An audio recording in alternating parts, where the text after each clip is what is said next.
do you make a guitar part sound more interesting?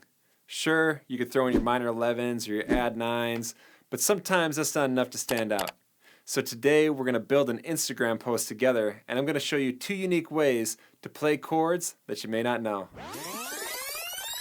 Let's start by picking out some chords. In the key of A, I like these chords: D, E major, C sharp minor, and F sharp minor.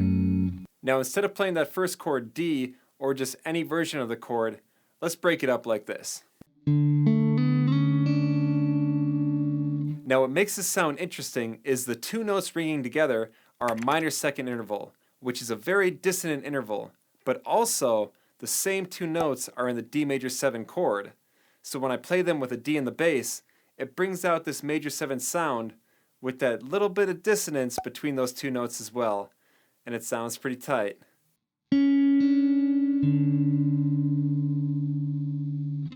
So I could take this idea and play it over any D major chord, because technically it's a D major chord. And while we're at this, since our next chord is an E, let's see if we could do a similar move with the open E string. Hey, that sounds pretty good. So we've already spiced up the first 2 chords and went from this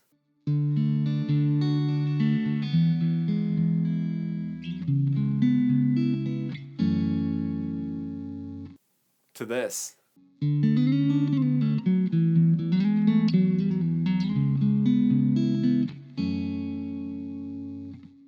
Let's keep this chord progression moving and add the chords B minor, C sharp minor, and D.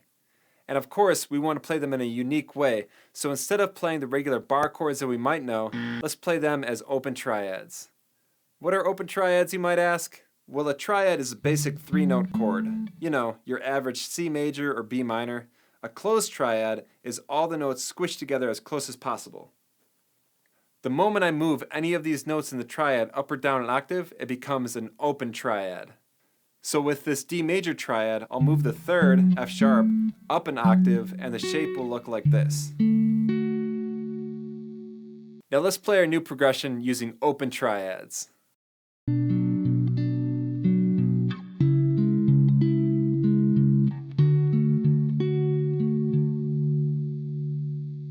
Awesome, so let's look at what we've done so far. I'm going to play all the chords we figured out just as bar chords, and we're going to see what that sounds like, and then compare it to the new changes that we added.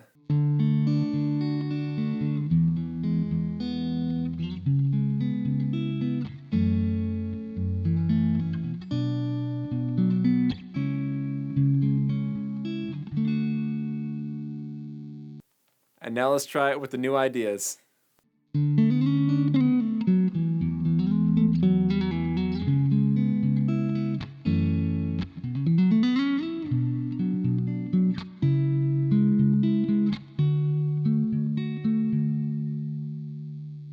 Sounded pretty fly. So now let's take these ideas out of context so we can have a better understanding of how to apply them in another situation. Now let's take a favorite song of mine, Best Part by Daniel Caesar. The chords are D, A minor, G, B flat. And already I see with that D chord, I'm thinking I could do that D major move. So let me play through this progression and see if I could pop that in there.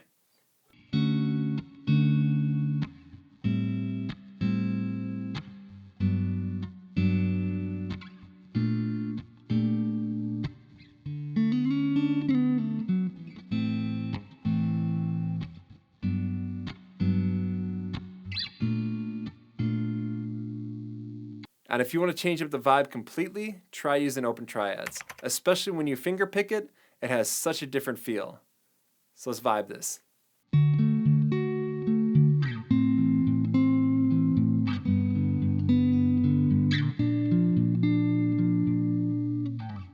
So if you ever feel like you're stuck in a rut, consider these 2 options. Any of these chord moves or open triads, and they'll just bring out a different vibe to whatever you're doing. And if you want to learn that whole piece that I played in the beginning, interactive tab with that and throughout the entire lesson is available to my Patreon supporters, including exclusive lessons and backing tracks as well. And I got to thank every one of you guys who are supporters. You're helping me to produce this content and keep improving the quality. So thank you so much. And if you want a comprehensive guide to the neo-soul genre, including chord moves, chord progressions, soloing tips and ideas, check out my Neo Soul guitar book. It's got all that cool stuff in there to get you going, and just a good comprehensive source to see all that stuff right in front of you.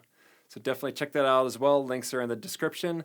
I love every one of you guys. Keep jamming. Stay nasty.